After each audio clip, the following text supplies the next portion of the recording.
Para evitar Sí. reiteraciones, nos remitimos al escrito de recurso de apelación, donde expresamos todos los fundamentos que critican al fallo, y le pido que le ceda la palabra al doctor Kisilov, ya que en definitiva es quien viene padeciendo de esta insólita causa penal.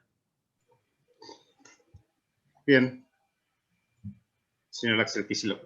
Sí, Axel Kisilov tiene uso de la palabra.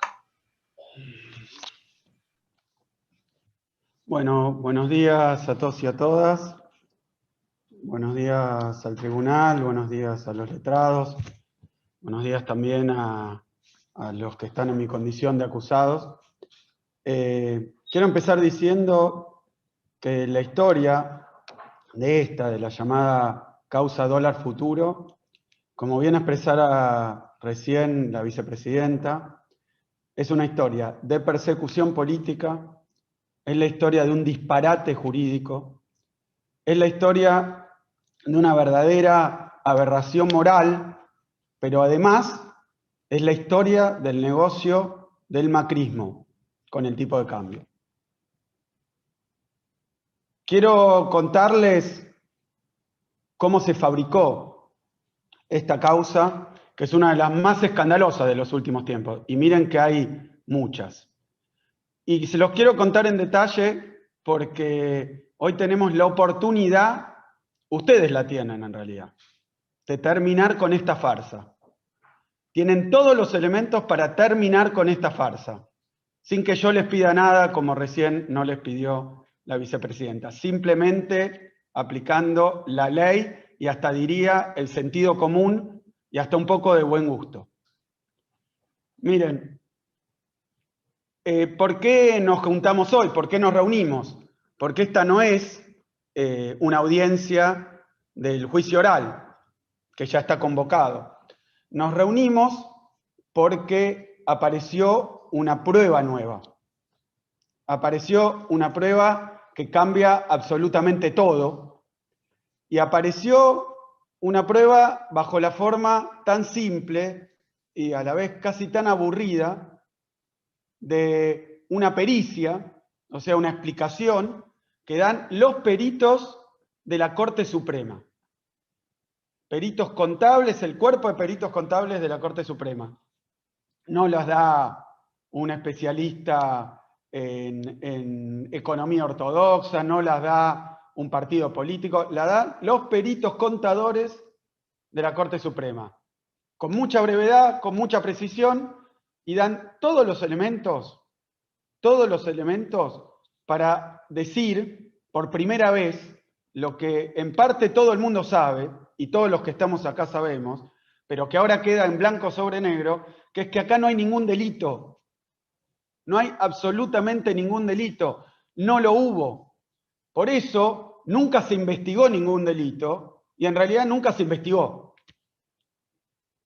Esta historia de esta causa es la historia de una infamia absoluta, pero que, como bien relataba, mejor que nadie, recién la vicepresidenta, tiene motores y consecuencias muy, muy concretas. No solo para el derecho, para una tesis doctoral, para un capítulo de libro. Ha tenido en la Argentina esta causa, y de la forma en la que se llevó, consecuencias muy, muy concretas. En primer lugar, esta causa tiene y nace con una intencionalidad política, obvia, evidente, en un momento en donde esa intencionalidad más obvia no podía ser.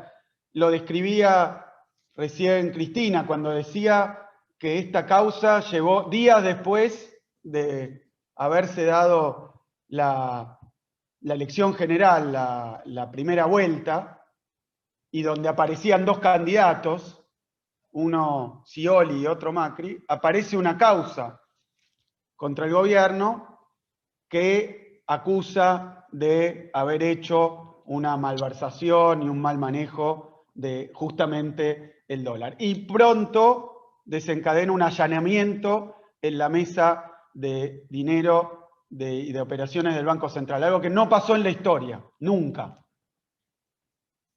Miren que se puede ir a buscar una documentación en cualquier momento. Decidió hacerlo el juez Bonadío en medio de la ronda. Cuando estaban operando, ahí cayó un allanamiento de la justicia y como bien decía recién, la vicepresidenta estuvo en todos los diarios el escándalo que hizo. ¿Por qué? Porque interrumpió y prácticamente intentó producir una devaluación en tiempo real judicial. Una cosa nunca vista, un escándalo realmente evidente y obvio, pero quiero decir, ¿por qué esta causa se usó? Primero, para ganar unas elecciones.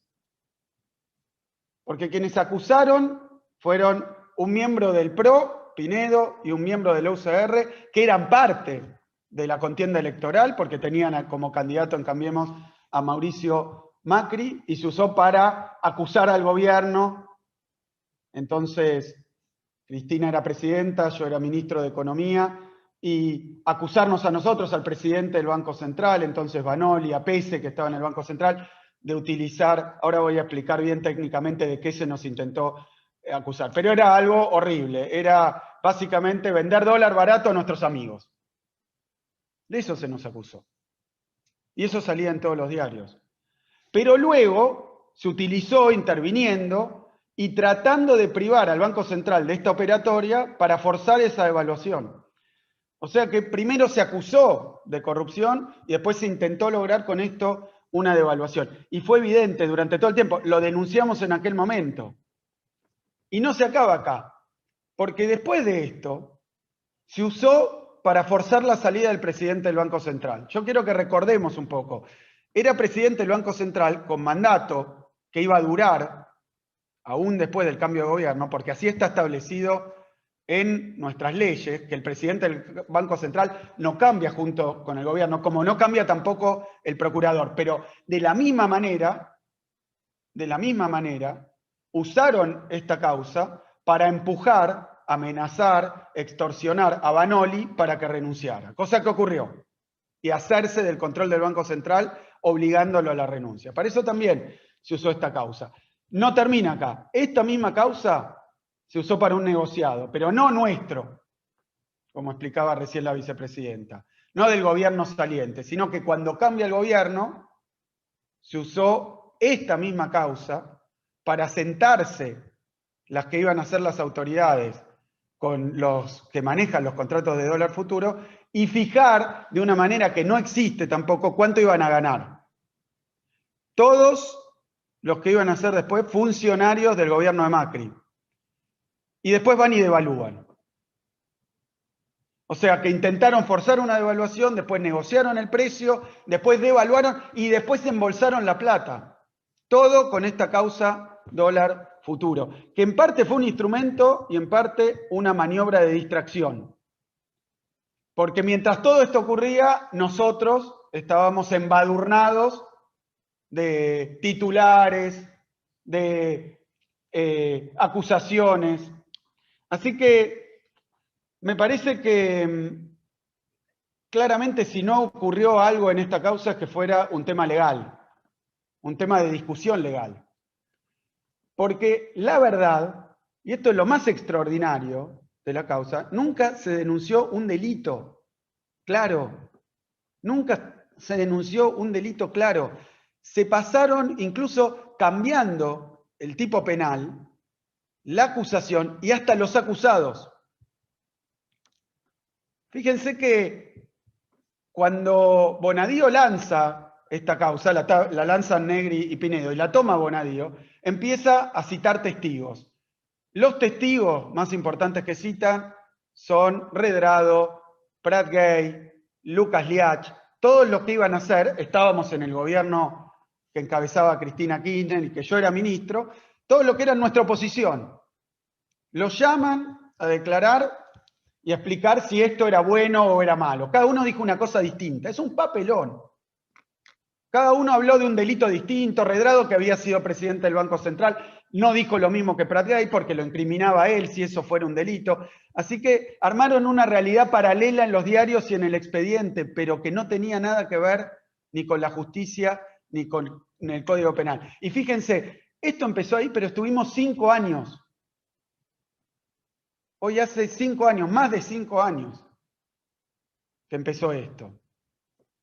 La verdad que hacía muy bien la vicepresidenta en indignarse, porque yo hoy soy gobernador de esta provincia, estoy transmitiendo desde La Plata, y la verdad que estar de nuevo por enésima vez tratando de explicarle una justicia sorda, ciega, muda y además condicionada y además absolutamente partidizada en algunas partes, ¿de qué se trata esto?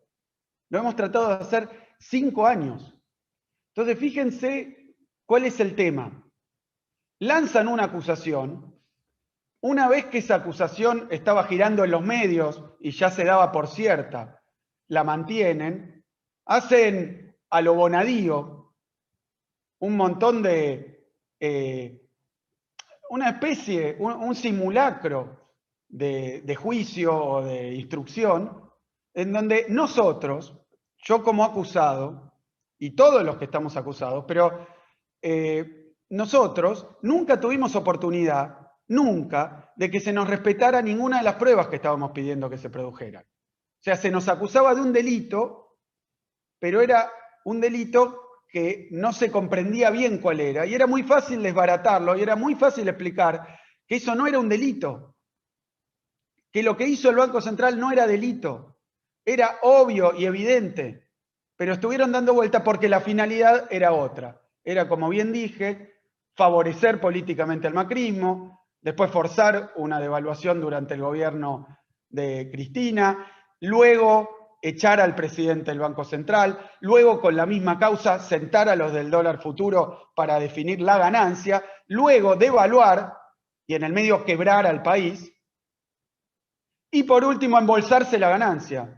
Todo eso hicieron con esta causa y nunca, en ningún momento, hicieron algo que pedimos desde el primer día, que es que llamaran a alguien objetivo, técnico, que explicara que esto no era un delito.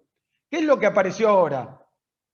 Que voy a explicar con detalle porque es muy simple de comprender. Apareció esta pericia, hecha no por nosotros, hubo peritos de parte, pero hubo unanimidad en cada uno de los puntos, por los peritos de la Corte Suprema, que demuestran lo que se sabía desde el primer día. Todo este tiempo esperamos. Ustedes hoy pueden terminar esta farsa. O pueden decir que tenemos que ir a juicio oral, volver a declarar y hacer más show y más circo con algo que no existe. Y es tan fácil como leer las 81 preguntas que le hicieron a los peritos. Y digo esto porque el recurso, que esto no es parte de ese juicio oral, sino un recurso que se ha presentado, tiene un objetivo en la ley. Me lo explicaron porque yo no soy abogado, me lo explicaron. Pero ¿para qué se usa este recurso? Para lo siguiente. Supónganse que hay un juicio porque se acusa a una persona de matar a otra. Se hace la instrucción, es decir, lo que hizo Bonadío, y después se eleva a juicio oral. Se está acusando a A de matar a B. Y cuando se va a llevar adelante el juicio oral, se encuentra que B está vivo. Aparece B y dice, nadie me mató. Entonces este recurso es para que no se haga el juicio oral. Porque acaba de aparecer la prueba, en ese caso, la víctima que no está muerta, y el juicio ya no sirve. Bueno, acá, aunque no lo puedan creer, pasó lo mismo. Desde el primer día estamos pidiendo que alguien muestre que todo de lo que nos acusan no es delito, porque es obvio, fácil, evidente, aunque técnico. Recién ahora, cuando esto toma curso en el tribunal oral, se pide esa pericia, y esa pericia da el resultado que indefectiblemente iba a dar. Que todas estas son paparruchadas, inventos, pero que no hay ningún delito que haya cometido el Banco Central. Entonces, es como ese caso que yo decía, de un asesinato que aparece la presunta víctima, pero peor, acá siempre estuvo, nunca la llamaron, estaba atrás de la cortina, la persona viva, pero no la querían ver, porque el tema es seguir enjuiciando, seguir persiguiendo, seguir generando hechos con esa acusación falsa. Es así. Así que, sinceramente, este juicio no se puede realizar, nunca se debería haber realizado, porque no hay ningún delito. Y es tan obvio que con solo leer, y lo puede hacer cualquiera, yo después la voy a difundir, la pericia contesta una por una 81 preguntas del tribunal oral, y en todas las preguntas da una respuesta taxativa, muchas veces muy breve y simple, donde dice, no, no pasó esto, no es así, no ocurrió esto, esto no es como dicen, esto. Y listo, y está terminado. ¿Para qué vamos a ir a un juicio ahora?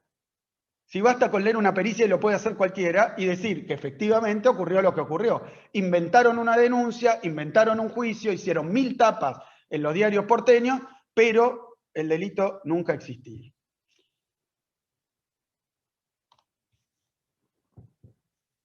La cronología del caso, le quiero agregar simplemente a lo que comentaba recién la vicepresidenta un detalle más. Cuando inicia este juicio, no estamos acusados ni la vicepresidenta actual, entonces presidenta, ni yo, ministro. Se acusó al Banco Central, particularmente al presidente, a su directorio, porque lo que se quería era interferir en el operatorio del Banco Central y quedarse con la silla entonces de Vanoli.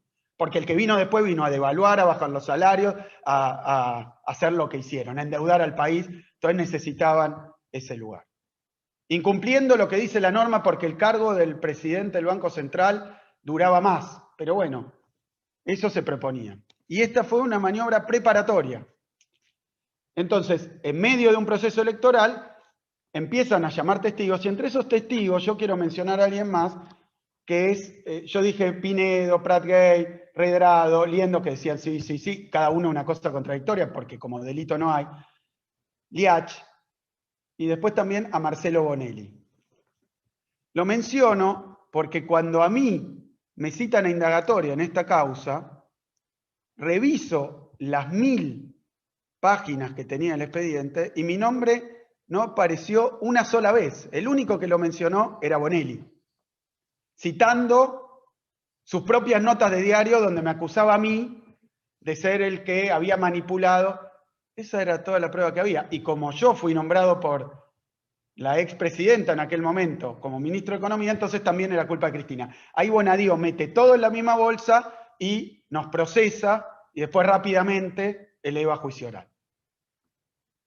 Así que esto tiene todos los componentes de un escándalo lamentable que no debería haber existido nunca. Esta causa tiene que terminarse porque no tendría que haber existido nunca si hubiera justicia en la Argentina. Y quiero decir una cosita más, agrego una nota al pie sobre el procesamiento que nos dicta Bonadío. Me lo pongo a leer para ver cuál era, de qué se nos acusaba. Y me encuentro con varias, pero varias novedades, ¿no? La primera es que, como evidentemente Bonadío antes de esto no sabía que era dólar futuro y no se tomaron el trabajo de investigarlo, la causa estaba plagada de cortes y pegar, cortar y pegar, cut and paste, de sitios de internet donde explicaban una cosa y otra basándose, y los voy a mencionar, en un sitio que se llama la Gran Enciclopedia de Economía de Internet, Economía 48. Otra del Instituto Interamericano de Cooperación para la Agricultura. La página es repica.ica.in. Y después otra página nacional que se llama abogados.com.ar. Cortar y pegar pedacitos sacados de internet para tratar de justificar algo que era absolutamente injustificable. Esta causa es una vergüenza, de punta a punta. Y es hoy una vergüenza tener que estar explicando esto también. Es hoy una vergüenza tener que estar explicándolo. Y lo estamos explicando porque nunca nos dejaron explicar ni públicamente, ni en ningún lado lo que había pasado. Y cuando lo hicimos a través de un escrito, el procesamiento ya estaba preparado mucho antes. Ahora, ¿de qué nos acusaban Pinedo y Negri? Que es donde se empieza la campaña mediática con esto. Dicen, y voy a leer textual la denuncia, que entonces no era contra Cristina Kirchner y contra mí, sino que era contra el presidente del Banco Central y su directorio, contra el Banco Central, contra el presidente, creo que era. Desde hace tiempo, el Banco Central viene realizando numerosas operaciones de contrato de futuros de divisa, violando las obligaciones que le impone la Carta Orgánica, con el presunto fin de beneficiar a terceros y causando un grave perjuicio patrimonial a la entidad. La sintetizo.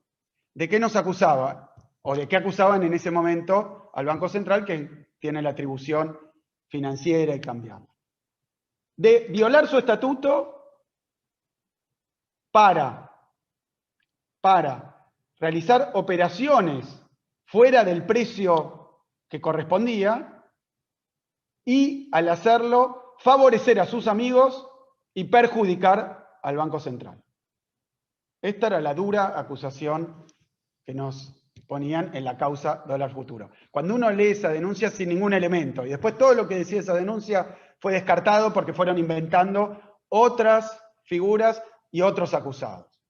Pero básicamente lo que planteaban era haber vendido dólar barato, habérselo vendido a los amigos, perjudicar al Banco Central y de esa manera no cumplir con la Carta Orgánica del Banco Central, o sea, los deberes que tenía el Banco Central.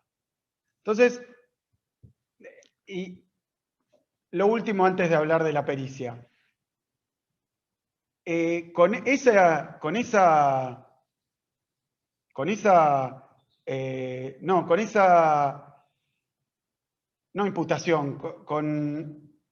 la acusación, con el procesamiento y con la elevación al juicio oral, el juez Bonadío entonces nos traba un embargo sin ningún elemento.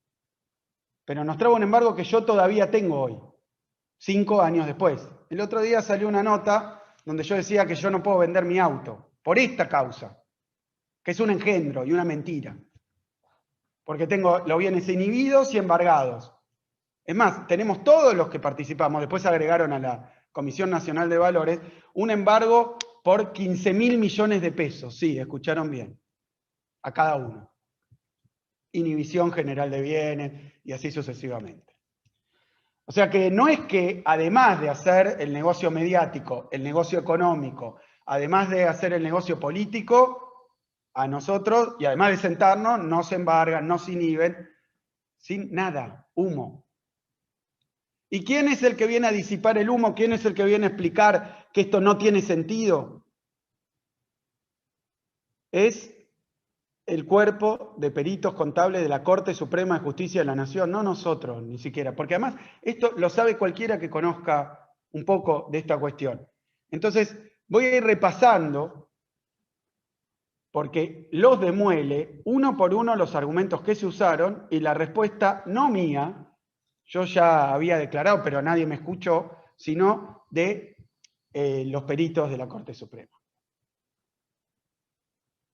Primero, acusación. Se realizó una operatoria ilegal, fuera del Estatuto del Banco Central. De las 81 preguntas, no responden. En la pregunta 17, que muestra que sí fue legal la operatoria en los mercados. En la pregunta 20, que dice que los precios operados coinciden con el precio de mercado. Pero en la pregunta 66, de nuevo, muy sintéticamente, porque esta pericia tiene esta forma. El tribunal le pregunta a los peritos pregunta por pregunta van respondiendo. Y en la 66 dice, los contratos de dólar futuro se celebraron al valor que estaba operando en la plaza, tal como exige el artículo 18, inciso A, de la Carta Orgánica del Banco Central. No era ilegal. Mira vos, no era ilegal. Nunca fue ilegal. Operar en el mercado del dólar futuro al precio este. Sigo porque, punto por punto, acusación. El Banco Central dilapidó reservas. Esto se dijo por todos lados. Vendieron el dólar barato y entonces se quedaron sin reservas. El Banco Central dilapidó reservas en dólares. Pregunta 29. Responde el cuerpo de peritos. La operatoria de futuros en los mercados se pacta y liquida en pesos. Por lo tanto, dicha operatoria no compromete las reservas del Banco Central en moneda extranjera. Claro, obvio. Estuvieron escribiendo basura. Las operaciones de dólar futuro no comprometen las reservas en dólares. No son en dólares. Era obvio. Escribieron páginas, litros de tinta se gastaron diciendo una cosa que era cualquiera. Otra acusación. Lo que prueba que el Banco Central estaba haciendo algo mal era que fue el único vendedor de estos contratos de dólar futuro. Lo dijeron 20 veces. Pregunta 28. Al finalizar la tarea se verificó que el Banco Central no fue el único oferente en dicho mercado. Era mentira. No fue el único vendedor. Otros vendieron en las condiciones del Banco Central. Con lo que ya dije, alcanzaría, pero quiero ir punto por punto para que quede claro. Acusación. el objetivo del Banco Central es, dicen, ganar plata. Y con esto, el Banco Central perdió plata. Entonces el Banco Central no cumplió sus objetivos. Pregunta 46, pregunta 45.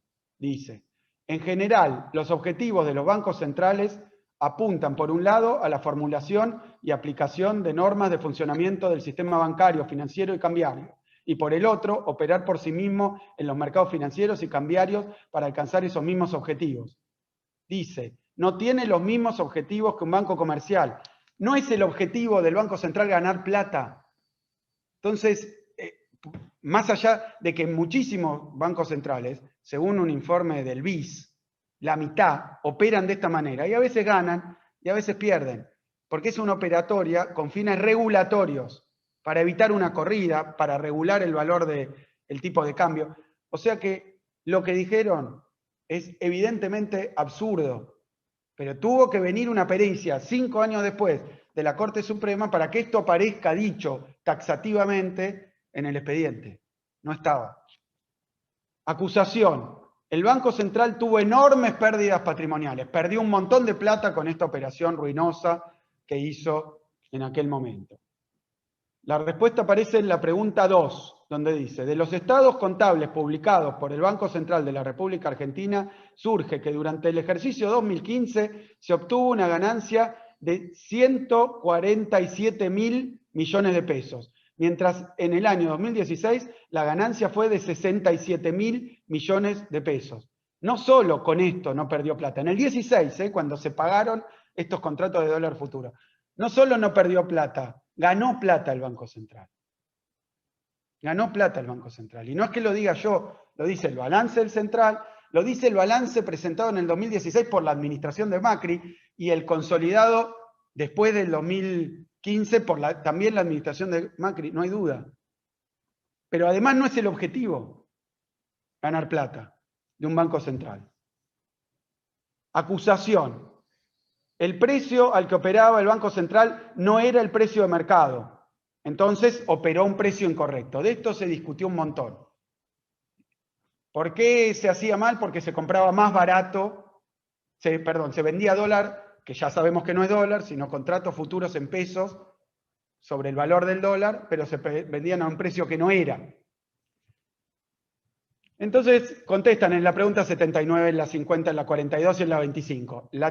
En teoría el precio de mercado se resuelve entre el oferente y el demandante. No es a través de una fórmula que se determina el precio. Sin embargo, el Banco Central puede actuar ofertando o demandando a precios diferentes a lo que está operando el mercado. Lo hará ejerciendo funciones de regulación cuando considere que los valores se encuentran fuera de los rangos coherentes con las políticas monetarias y cambiarias fijadas. Yo pido disculpas que esto sea un poco técnico, pero lo voy a traducir al criollo.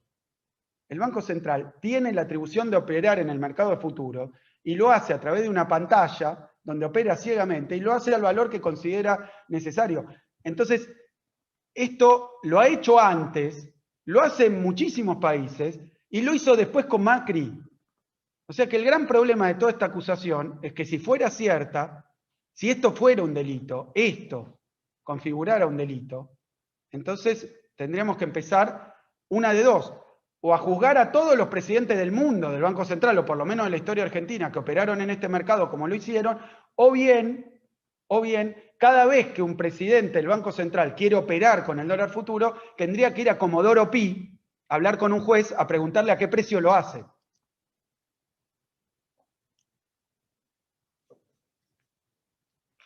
Entonces ahí las operaciones cambiarias del Banco Central van a estar con certeza dentro de la ley, porque a un juez de Comodoro Pi se le ocurre que el precio es bueno, malo, más alto, más bajo, de qué piensa que tiene que operar el Banco Central a futuro.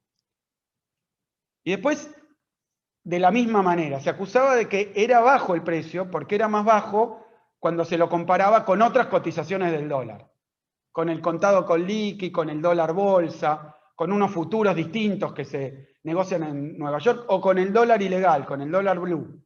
Entonces decían, ¿cómo? El Banco Central operó a 10 pesos y medio cuando el dólar blue está a 15, cuando tal está qué sé yo, cuando tal. Entonces, esta es la demostración de que operó barato. Una burrada. y son los peritos de la Corte Suprema, en la pregunta 36 y 40, donde dicen, no es técnicamente aceptable tomar como valores de referencia para fijar el precio del dólar futuro las cotizaciones en los mercados de valores mobiliarios, el del dólar bolsa o el del contado con liqui. Y después lo dice también del dólar blue y del mercado de Nueva York. Los pulveriza, pavada tras pavada, dijeron. Pero no lo hicieron sin querer, por ingenuo, con un objetivo muy claro. Con un objetivo muy claro, que es el que describió recién la vicepresidenta. Otra acusación. El Banco Central operó demasiado, amplió demasiado los límites, por primera vez se ampliaron los límites. Pregunta 21, 37, 38, 56. Lo que explica es que los límites de operación, la cantidad operada, se amplió según recomendaciones de la gerencia y además que Redrado había ampliado la operación en dólar futuro en 19.900%. La presidenta anterior, Malcó del Pol, lo había ampliado en 25, Vanoli lo amplió en 100. O sea que era una práctica habitual, se hacía cuando se juzgaba conveniente, tenían los informes técnicos, no tenía ninguna arbitrariedad, además de no ser ilegal, además de hacerlo al precio adecuado. Y después lo otro que decía, y acá me parece importante porque tiene algunos efectos posteriores. La acusación que se hacía es que fue la única vez que se usó esta operación y que fue la única vez que de esta manera se intervino. Pregunta 33, 11, 10. Dicen, en los años 2008, porque preguntan ese periodo, 2012, 2013, 2014, se produjeron pagos netos con motivo de costos incurridos. O sea, lo que se muestra es que es una operación que se usa en determinadas condiciones. Cuando hay tensión cambiaria, que se usa y se había usado muchas veces y se usaba incrementando los montos y se usaba operando en estos mercados. Otra acusación, que como se pagaron los contratos de dólar futuro, hubo que emitir dinero. Esta lo usó el macrismo. Que entonces la inflación era culpa del gobierno anterior porque se había emitido dinero para pagar esos contratos ruinosos, inmensos, que ya sabemos que no le dieron pérdida al Banco Central. Pregunta 8 y 9. La emisión originada en el pago de los contratos de dólar futuro en el año 16 representó un 3,2% de la estabilización total. Y en el 2015, 2,61%. O sea, no fue significativo en términos de emisión. Y en la pregunta 13 y 14 explican que tampoco afectó la capacidad del Banco Central de financiar al Tesoro. Se acusaba también de que se hizo esta operatoria que era oscura, que nunca se había hecho y que entonces se estaba violando el estatuto y entonces se pasó por adelante de los controles. Bueno, miren, en la pregunta 15 y 16 queda muy claro que cuando se presentan los balances del Banco Central con esta operación, no hay ninguna objeción, ni del auditor interno del Banco Central, ni de los auditores externos del Banco Central, extranjeros, ellos o parte de una empresa extranjera, ni de la Auditoría General de la Nación. Si hubiera sido una operación espantosa, fuera de la ley, fuera del estatuto, cuando se evalúa la gestión del Banco Central, en el Banco Central, sus auditores externos que están comprometidos con hacer este tipo de mirada, la propia GN hubieran dicho, bueno, acá se violó, nada. Nadie. Porque no era delito, porque estaba bien, porque se operó como se operó muchísimas veces, como operan muchísimos bancos centrales. Y la última, que quiero mencionar porque también tiene efectos, que dice, los acusados se beneficiaron con las operaciones. Lo que hacen los peritos en la pregunta 71, 72, 24, 27, 23, es primero mostrar que no se podía beneficiar el Banco Central operando, vendiendo dólar futuro, porque eso quisieron hacer creer, que la operación de dólar futuro consiste en ir, buscar una persona, llamarla, decirle, che, vení, te vendo un dólar a 10 que en realidad vale 15. Y entonces le está generando una ganancia a ese tipo, que puede ser como a mí que me acusaban de este primo falso, bueno, entonces le vendió. Y bueno, lo que deja claro en este peritaje, lo que dejan en claro, es que las operaciones se hacen con pantalla ciega. O sea que el que ofrece, en este caso el Banco Central, no sabe quién compra. Ni lo puede saber ni lo puede coordinar. O sea que aún si hubieran querido beneficiar a a alguien, no hubieran podido. Y esta es la gran paradoja. Porque el tribunal le hace una pregunta a los peritos muy interesante, que yo creo que viene a cuento de lo que estamos mencionando en términos de contexto y de proceso histórico. La pregunta es si la devaluación ocurrida el 17 de diciembre de 2016, o sea, cuando nosotros ya no estábamos, la devaluación de Macri generó pérdidas.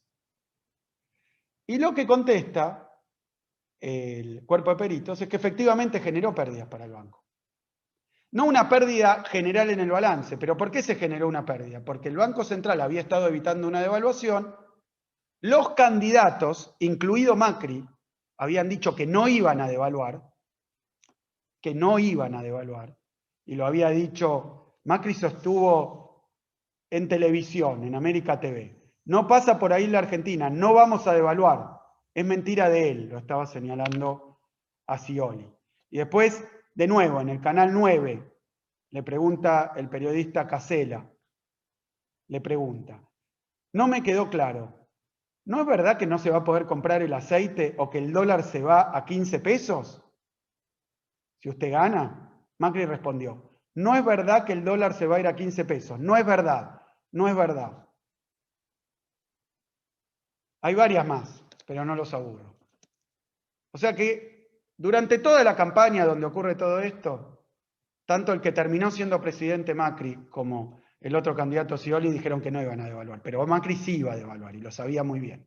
Para eso tenía que cambiar al presidente del Banco Central y mientras tanto sus amigos y su compañía también, porque Sogma también, si no me equivoco, fue compradora de contratos dólar futuro, compraban contratos dólar futuro, donde ganás plata si efectivamente ocurre una devaluación. Y ellos sabían que iban a devaluar y el día 17 devaluaron 40% y llevaron el dólar a más de 13 pesos. Hicieron un desastre. Porque fue con toda esa idea de Pratt Gate que decía, bueno, si el dólar ya está a ese valor, eso es lo que empezó a decir después. Entonces, esto tuvo también efectos económicos devastadores que tuvieron que ver con esta causa. Los que ganaron y los que perdieron. Perdió el pueblo argentino.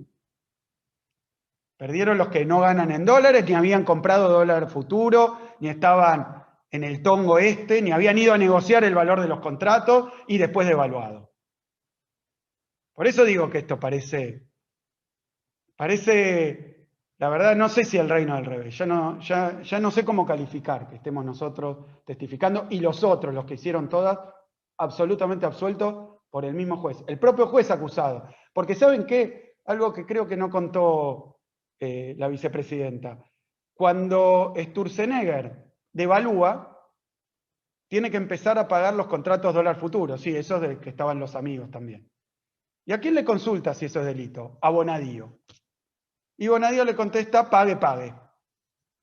Entonces, si esto era un delito, estaba mal, ¿cómo va a convalidar que Sturzenegger pague? No, porque el objetivo, el propósito y el plan era este. Es evidente. A todo esto en el banquillo de los acusados, en los medios de comunicación, diciendo que favorecimos, corruptos, ineptos, nosotros. Yo creo que a esta altura del debate, o a esta altura de esta causa, o a esta altura de este engendro, a 5 años de que haya empezado, la verdad que con este peritaje, citarnos a nosotros a un juicio oral, sentarnos para el show mediático también, en el banquillo de los acusados, como ya hicieron con la actual vicepresidenta en una causa y le salió muy mal. Tienen todos los elementos, uno por uno, claros, simples, hasta alguien que no conoce el tema, pero que ya está empapado porque está escuchando hace años estas acusaciones, que se han vuelto prácticamente sentido común, porque el método este es ensuciarte, es embarrarte por cadena nacional con el concurso de una parte del Poder Judicial, y después vos tenés que ir recorriendo medios más pequeños, con un pequeño micrófono, explicando que no, que esto no puede ser, limpiándote el barro, pero con una servilleta. Y te podés pasar años. Y yo digo porque he sido víctima de varias de estas. Me dijeron que ganaba una fortuna en YPF. Y quiero decir algo, porque todavía hay gente hoy que me dice, pero vos cobrabas otro sueldo en YPF. Porque fue tapa del mismo diario que el día después de presentar esta denuncia empezó a fogonearla para generar el efecto que describimos. Así que yo creo que es un momento, la verdad, no perfecto, ideal, sino donde necesariamente, con el solo hecho de leer la pericia, lo que hay que decir es, acá no hubo nunca delito. Y después ver qué se hace. Porque esto así no puede seguir. 5 años peleando contra la nada, contra tapas de diarios, mentiras, injurias, embargos. Así que cierro porque recién se hablaba de los jueces del tribunal, a los que nos estamos refiriendo. Pero quiero decir algo del tribunal oral. En el tribunal oral, cuando ya estaba este peritaje, nosotros pedimos que el juicio termine, porque finalmente, después de 5 años, leyeron un informe técnico que dice que esta causa es lo que es, un invento, pero lo tienen ahora sí, enfrente de la vista, y no se pueden hacer los distraídos, y no se pueden negar. Esto termina hoy en la Cámara, porque 2 de los 3 jueces, que entonces componían el tribunal, dicen que no corresponde no hacer el juicio, porque algunos de los acusados no explicitamos que no queríamos el juicio. Entonces debe ser, miren qué trampa, que sí queremos que nos sigan juzgando por esto, así tenemos ocasión de explicar. Miren, desde el día 1 estamos diciendo que esto no es delito, que nos absuelvan y que se ocupen de las cosas que no se ocupan y se tiene que ocupar la justicia. En vez de meterse a hacer política, a manipular, a perseguir, a embargar, dedíquense a juzgar las millones de cosas en donde este país los necesita. Y la verdad que no, que me parece que esa explicación, que tiene un componente de chicana, porque algunos no habíamos presentado el recurso, pero nunca nos preguntaron, entonces dijeron, como no dijeron nada, quieren seguir con el juicio. Y eso es lo que hoy estamos apelando. Y yo digo, no, este juicio se tiene que terminar hoy, porque esto es una farsa, y lo sabe toda la Argentina a esta altura. Entonces, tengan la decencia de terminar con esto. Muchísimas gracias.